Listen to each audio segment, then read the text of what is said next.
जय श्री श्याम दोस्तों, आपका एक बार फिर से स्वागत है मेरे से यूट्यूब चैनल में। तो फ्रेंड्स, सबसे पहले तो आप सभी को लोहड़ी की हार्दिक शुभकामनाएं। जैसा कि आप सभी जानते हैं, आज 13 जनवरी 2024, तो आज लोहड़ी का दिन। तो लोहड़ी देश भर में बड़ी धूमधाम से मनाई जा रही है, तो उसकी सभी को बहुत बहुत शुभकामनाएं। तो वैसे हमारे यहाँ अपर हिमाचल में लोहड़ी का त्यौहार उतना ज़्यादा नहीं मनाते। हमारा मनाते हैं कल का दिन, जो 14 जनवरी, मकर संक्रांति, तो जिसे हम अपनी लोकल भाषा में माघा साजा भी कहते हैं।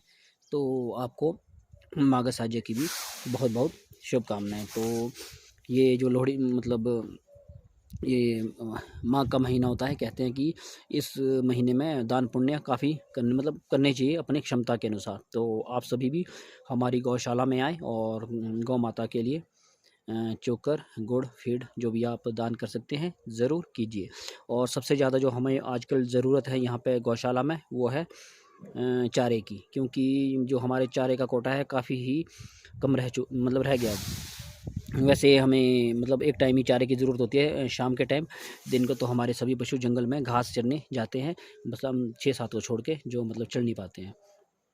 तो हमारे पास जंगल काफ़ी था यहाँ चरने के लिए, लेकिन यहाँ कुछ ऐसी दुष्ट आत्माएं पैदा हो चुकी है हमारे आसपास क्षेत्र में, जिसे हम रावण के वंशज कह सकते हैं, जो लगातार जंगल में आग लगा रहे हैं। तो अभी पिछले हफ्ते भी आग लगी थी, 2 साइड, तो उन्होंने ख़त्म कर दिया जला के। तो मैंने आपको वीडियो में भी बताया था कि आग ना लगाएं पिछले हफ्ते। तो एक साइड और बची थी बीच में, तो उन दुष्ट आत्माओं ने वहाँ भी आग लगा दी। तो अब उन जो जो दुष्ट आत्माएं, प्रेत आत्माएं हमारे आसपास से रह रही है, उन्हें सद्बुद्धि नहीं मिल रही है। वो ये नहीं समझ रहे हैं कि जंगल में जब वो आग लगाते हैं तो वहाँ घास तो जलता ही है, उसमें पेड़ पौधे जल जाते हैं, साथ ही साथ कई प्रकार के जीव जंतु जो छोटे छोटे रेंगने वाले होते हैं, वो सभी जल के राख हो जाते हैं। कोई नहीं बचता है, कोई बच्चा होगा, कोई इस तरह से जल जाएंगे। तो उन दुष्ट आत्माओं को ये बातें समझ नहीं आती है, तो उनका तो अब श्याम जी ही बेड़ा पार करेंगे, या हमारे यहाँ पे स्थानीय देवता साहब डबाकण और जो गणेशी देवता है, वो उनका बेड़ा पार कराएंगे कि इस तरह से जो बार बार आग लगा रहे हैं और जंगल का सत्यानाश कर रहे हैं। तो हम भी अपने यहाँ स्थानीय देवता से यही प्रार्थना करते हैं कि उन दुष्ट आत्माओं को ऐसी सजा दो कि वो भी उसी आग में जल के राख हो जाए, जो इन बेजुबान पशुओं को इस तरह से जंगल में आग लगा के वो नुकसान कर रहे हैं। कल तो जो पिछले कल आग लगी थी, तो उसमें तो हमारी जो गौ माता है वो भी झुलसने से बाल बाल बच गई। थोड़ी थोड़ी झुलसे तो है ही हमारे पशु, मैं आपको अभी वीडियो में दिखाऊंगा। तो काफ़ी सारे बीच आग में फंस गए थे हमारे पशु, जब चारों चार उन्होंने आग लगा दी। अब नज़र में तो कोई नहीं आया कि किसने आग लगाई होगी, लेकिन उनका भी बेड़ा पार बहुत जल्द हो जाएगा। भगवान नीली छतरी वाला ऊपर से देख तो रहा ही है, अगर किसी को पता नहीं लग रहा है कि कौन आग लगा रहा है। तो हमारे जो गौ सेवक है, उन्होंने श्याम जी की कृपा से बड़ी कह सकते हैं मुस्तैदी के साथ हमारी गौ माता को वहाँ से बचा के निकाल दिया।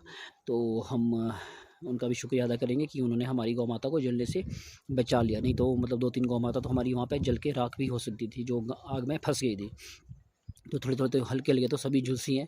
मैं आपको वीडियो में दिखाता हूँ, तभी मैं उन्हें दुष्ट आत्माएं, प्रेत आत्माएं बता रहा हूँ, जिन्होंने जंगल में आग लगाई कि इस तरह से बेज़ुबान पशुओं को, जो हम चारा वहाँ पे खाने के लिए होता है, वो कुछ नहीं छोड़ा है। तो अब थोड़ा सा हिस्सा बचा है बीच में, तो आज हम वहीं पे भेज रहे हैं। तो अब भगवान से यही प्रार्थना करते हैं कि वहाँ कोई आग ना लगाए।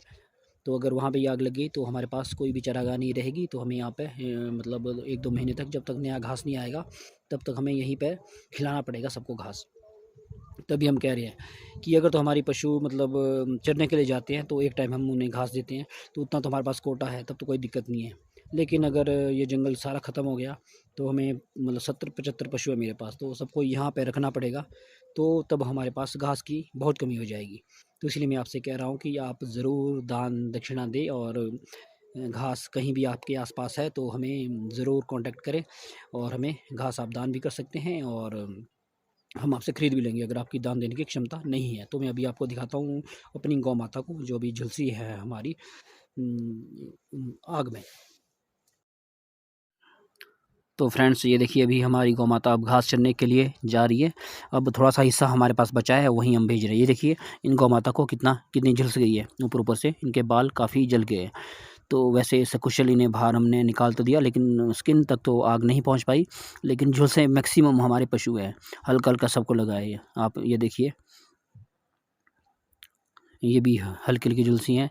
ये तो हमारे गौ सेवक का शुक्रिया जिन्होंने इन गौ माता को वहाँ से सकुशल निकाल दिया। तो अब हम इन पशुओं को आज भी मतलब भेज रहे हैं। एक हिस्सा हमारे पास बचा है, क्योंकि हमारे पास यहाँ पे घास उतना नहीं है कि हम सभी को यहाँ पे बैठ के खिला सके।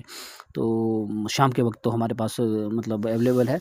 तो अब जब तक वो जंगल बचा है तब तक तो हम वहीं भेजेंगे। ये देखिए हर मतलब जितनी भी गौ माता है हल्की हल्की सभी गौ माता झुलसी हैं। ये देखिए थोड़ी थोड़ी ये भी झुलसी है, मतलब काफ़ी सारी 10-12 गौ माता हमारी उस आग की लपटों में फंस गई थी। तो उनको बड़ी मुश्किल से वहाँ से निकाला इन्होंने। ये देखिए ये भी हल्की हल्की ऊपर से इनके भी बाल जले हैं। ये तो हमारे गौ सेवक की मतलब वो ही मुस्तैदी जिन्होंने इन पशुओं को वहाँ से बचा लिया। तो तभी मैं कह रहा था पहले कि ये दुष्ट आत्माएं जो जंगल में बार बार आग लगा रही हैं, तो उन्हें भी इसी तरह भगवान एक दिन जला लेगा, बिल्कुल उनके घर के अंदर या फिर कहीं गाड़ी में जा रहे होंगे उसके अंदर। तो हम तो कहेंगे कि ये जिस तरह से लिपटे इन्होंने मतलब आग ये जंगल में बार बार लगा रहे हैं, इनके घर में भी कोई आग लगा दे ताकि इन्हें पता लगे कि आग में झुलसना कैसा होता है। अब ये देखिए बेचारा पशु, मतलब इनकी क्या गलती है। और इनकी तरह ये तो इनको तो हमने बचा लिया क्योंकि ये हमारी देख रेख में मतलब रह रहे हैं। अब इनके अलावा कई ऐसे पशु होंगे लावारिस जो मतलब जिनके बारे में कोई नहीं जानता है। तो ऐसे तो कई पशु उन्होंने मतलब जंगल में फंसे होते हैं, वो तो मतलब जल जाते होंगे जब जंगलों में आग लगती है। तभी मेरा ये वीडियो बनाने का भी यही मकसद है कि उन दुष्ट आत्माओं को थोड़ी सी क्या कहते हैं सद्बुद्धि आए कि आइंदा से आग ना लगाएं। कि देखें कि इस तरह से अगर 1-2 गौ माता माना कि जंगल में फंस गई और इधर से इन्होंने आग लगा दी तो जल के मतलब भस्म हो जाएगी वहाँ पे। और इन गौ माता की तरह ये देखिए ये भी यहाँ से जली है, इनके भी बाल जले हैं ऊपर से। तो इन गौ माता की तरह और भी कई ऐसे जीव होंगे जो जंगलों में रहते हैं, जो ज़्यादा भाग नहीं पाते हैं, वो तो सारे झुलस के राख हो जाते होंगे।